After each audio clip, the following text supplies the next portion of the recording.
Hello students, welcome to Dayal academy. हम पढ़ रहे हैं Indian classical literature unit 1 the dicing and sequel to dicing, और हम कंटिन्यू करेंगे वहां से जहां पर लास्ट वीडियो में हमने फिनिश किया था। उसके बाद उसी महल में, उसी सभा भवन में एक क्रिस्टल का डोर होता है जो बंद होता है, और दुर्योधन को ये इल्यूजन समझ में नहीं आता। वो सोचता है कि ये तो खुला हुआ है, तो एकदम से उस डोर में से निकलने की कोशिश करता है, और जैसे ही आगे जाता है दुर्योधन का सर दरवाजे से टकरा जाता है। उसके बाद एक और ऐसा डोर होता है जो इस बार खुला हुआ है। पहला डोर बंद था, क्रिस्टल का था, दुर्योधन को समझ में नहीं आया, उसे दिखा नहीं, उसे लगा डोर खुला है और एकदम से उसका सर दरवाजे से टकरा जाता है। लेकिन इस बार जो दरवाजा है ये वास्तव में खुला हुआ था, लेकिन दुर्योधन को लगता है कि भाई ये भी बंद होगा, तो वो एकदम से जोर लगा के दरवाजे को खोलने की कोशिश करता है। लेकिन सिंस दरवाजा खुला हुआ है, ही टम्बल्स डाउन, यानी लड़खड़ा के गिर जाता है। इसके बाद एक और ऐसा दरवाजा होता है जो खुला ही होता है, लेकिन अब दुर्योधन समस्या में है। वो कहता है समझ नहीं आ रहा यहाँ पे कहाँ पर पानी है, कहाँ पर पानी नहीं है, कौन सा दरवाजा खुला है, कौन सा दरवाजा नहीं खुला है। वो उस तीसरे दरवाजे से दूर ही चला जाता है। ये तो इंसल्ट है जो दुर्योधन की वहां पर हुई है कि पानी में गिर जाना, गीला हो जाना, या जमीन को पानी समझ लेना, या बंद दरवाजे को खुला समझ लेना, और जो लोग दुर्योधन पर वहां पर हंसते हैं। एक तो ये आपको नोट करना है। उसके बाद राजसूय यज्ञ की जब बात हम करें, जो इससे पहले हो चुका है, संपन्न हो चुका है, चारों दिशाओं के राजा महाराजाओं को पांडवों ने इनवाइट किया था, तो सभी राजा महाराजा बहुत धन रत्न दान में देने के लिए लेके आए थे। वो बात अलग है कि पांडवों ने ब्राह्मणों का इतना आदर सत्कार किया, पत्नी कितनी कितनी हजारों गायें उन्हें दान में दी, कितनी हजारों स्वर्ण मुद्राएं उन्हें दान में दी। लेकिन जो राजा महाराजा इतना सारा धन, स्वर्ण मुद्राएं और पता नहीं क्या क्या लेके आए थे, इतनी कीमती वस्तुएं लेके आए थे, ये सब देख के दुर्योधन जलने लगता है कि इतनी वेल्थ इनके पास कैसे आ गई, मेरे पास तो है नहीं। तो ये सब सोचते हुए दुर्योधन फाइनली वहां से वापस आ जाता है, इंद्रप्रस्थ से वापस आता है, हस्तिनापुर पहुंच जाता है। लेकिन मन ही मन दुर्योधन के मन में अभी भी यही बात चल रही है कि प्रॉस्पेरिटी ऑफ द पांडवास, कि इतने शक्तिशाली हो गए हैं, इतना धन इनके पास आ गया है। अब दुर्योधन के मन में पाप करने का एक प्लान आता है। जैसे ही दुर्योधन अपनी सिटी हस्तिनापुर की ओर जा रहा है, दुर्योधन के मन में दो ही बातें चल रही हैं। पहला, जो राजसूय यज्ञ हुआ था जिसमें इतने राजा महाराजा इतनी कीमती वस्तुओं के साथ और इतनी स्वर्ण मुद्राएं और पता नहीं क्या क्या लेके आए थे दान में देने के लिए, क्योंकि वे राजा महाराजा इस होड़ में थे कि शायद हमारे दान देने से महाराज युधिष्ठिर का राजसूय यज्ञ संपन्न हो जाए। तो ये सब दुर्योधन के मन में चल रहा है। और सेकेंडली, जो उसकी वहां पर इंसल्ट हुई है कि पानी को जमीन समझना और जमीन को पानी समझना, बंद दरवाजे से टकरा जाना, खुले दरवाजे को खोलने का प्रयास करना और गिर जाना, ये दोनों चीजें दुर्योधन को बहुत ज्यादा अफेक्ट कर रही थी। वो मन ही मन सोचता है कि चारों दिशाओं के राजा महाराजा वहां पर आए थे, उन्होंने इतना इतना दान दिया, सभी लोग चाहे कोई यंग हो या ओल्ड हो, सभी पांडव के हित में हैं। So the son of Dhritarashtra, यानी कि धृतराष्ट्र के पुत्र दुर्योधन, उसका रंग फीका पड़ गया, ही बिकेम पेल। यही चीजें उसके माइंड में चल रही हैं, क्योंकि राजसूय यज्ञ करने के बाद इनकी कीर्ति, पॉपुलैरिटी चारों और ज्यादा फैल गई है।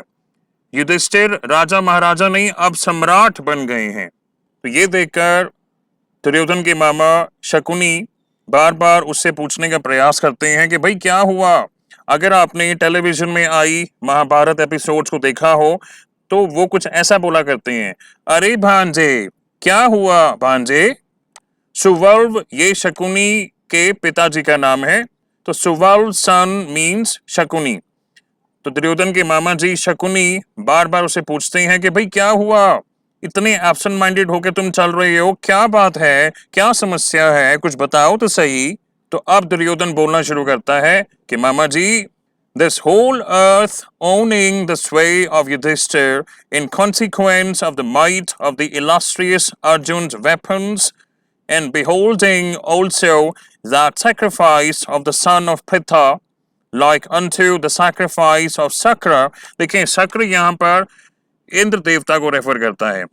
दुर्योधन कहता है कि भाई एक तो अर्जुन ने अपनी वेपन्स की सहायता से पता नहीं कहां कहां तक कौन कौन सी सीमा उन्होंने जीत ली है, कितने राजा महाराजाओं को अपने अंडर ले लिया है। तो इतनी प्रगति युधिष्ठिर की अर्जुन की वजह से, और ये जो राजसूय यज्ञ कराया, सन ऑफ प्रथा मीन्स कुंती पुत्र। आप जानते हैं पांडवों में से दो पांडव नकुल और सहदेव ये माद्री के बेटे थे, लेकिन सभी का पालन पोषण प्रथा यानी कि कुंती माता ने ही किया था।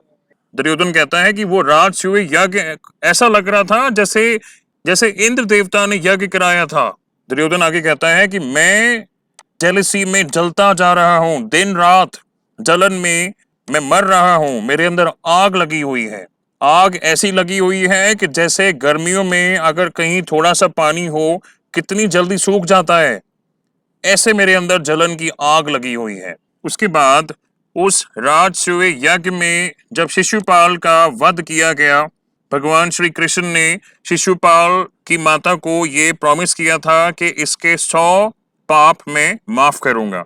लेकिन जब भरी सभा में शिशुपाल वहां पर उन्हें बुरा भला कहता है, कहता जाता है, सभी को कहता है, उस यज्ञ में जब ये डिसाइड होने लगा कि किसकी पूजा की जाए, तो भीष्म पितामह ने बोला था कि भाई इस अवसर पर हम में यहाँ पर जो जो मौजूद हैं भगवान श्री कृष्ण ही हैं जिनकी पूजा यहाँ पर करनी बनती है।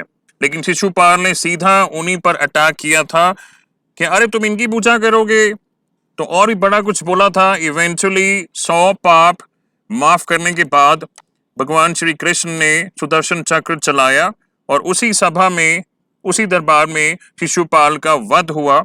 लेकिन इस चीज को लेके दुर्योधन बहुत ज्यादा दुखी है। दुर्योधन कहता है अरे शिशुपाल का वध हो गया, वहां पे उसका बदला लेने के लिए कोई नहीं था वहां पे, ये सब पांडवों की वजह से हुआ है, क्योंकि वो पांडवों का दरबार था, पांडवों का सभा भवन था, इसीलिए सभी ने उस चीज को भुला दिया। नहीं तो कौन है ऐसा जो इस बात को भुला दे? इतने बड़े अनुचित और अन्याय वाले काम को कौन फॉरगिव कर सकता है?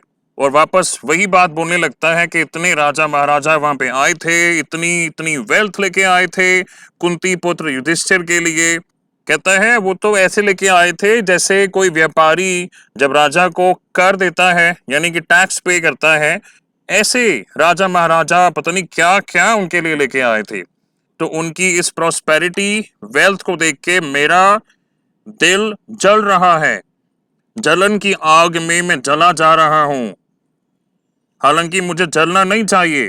देखें ये लाइन है, although it behoveth me not to be jealous, लेकिन फिर भी जलन की आग में मैं जल रहा हूं। तो आगे ऐसा बोलते हुए दुर्योधन गांधार नरेश यानी शकुनी मामा को कहता है, मैं जल्दी चिता में बैठ जाऊंगा या जहर खा लूंगा या पानी में डूब के मर जाऊंगा, मैं अब जिंदा नहीं रह सकता। ऐसा कौन सा इंसान होगा जो इतना शक्तिशाली हो कि जो उसका शत्रु है, foes, who can bear to see his foes in the enjoyment of prosperity and himself in destitution। कि भाई हमारे पास तो कुछ है ही नहीं और हमारे शत्रुओं के पास, पांडवों के पास इतना धन है, हमारा ये हाल, और उनकी इस प्रॉस्पेरिटी को देख के मैं तो अब जिंदा नहीं रह सकता, मैं मर जाऊंगा। और लास्ट में ये कहता है कि इतनी रॉयल प्रॉस्पेरिटी एक्वायर करने के काबिल मैं तो हूं नहीं, आई एम इनकेपेबल, और ना ही कोई मेरा इसमें साथ दे सकता है, तो अब मुझे सेल्फ डिस्ट्रक्शन करना ही पड़ेगा, यानी मरने की बात कर रहा है।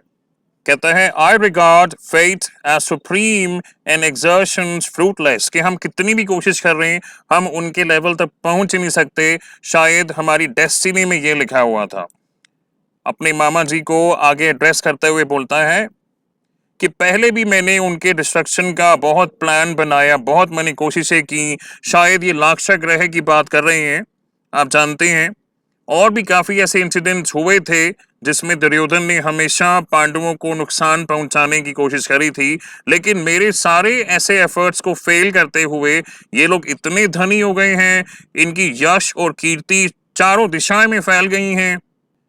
धृतराष्ट्र के पुत्र यानी दुर्योधन खुद और उसके भाई आर डिकेइंग, यानी हमारे पास तो कुछ है नहीं। और द सन्स ऑफ पृथा यानी कुंती पुत्र पांडव, ये तो दिन बर दिन इनकी बढ़ोतरी हो रही है, इतनी ग्रोथ हो रही है। कहाँ खांडव प्रस्थ था, कहाँ इन्होंने इंद्रप्रस्थ बना दिया, राजस्व यज्ञ करा दिया। और वहां पर उन menials and those menials laughing at me, जो सर्वेंट्स वहां पर, जो दास या सर्वेंट्स मेरे पे हंसे थे, मेरा मजाक बनाया था, मेरे दिल में तो आग लगी हुई है। तो मामा जी, आप समझो किस दुख की बात मैं कर रहा हूं। मेरे अंदर जो जलन की आग है, इसको आप समझो और पिताजी को बताओ। ऑलराइट गाइस, इस वीडियो में इतना ही। नेक्स्ट वीडियो में हम सेक्शन 47 ऑनवर्ड्स पढ़ना शुरू करेंगे। In the mean time in PDFs के लिंक्स नीचे डिस्क्रिप्शन में दिए गए हैं, आप भी खुद रीडिंग करना शुरू कर सकते हैं। Alright guys, if you like the video, please share it with your friends, subscribe to our channel, and thank you for watching.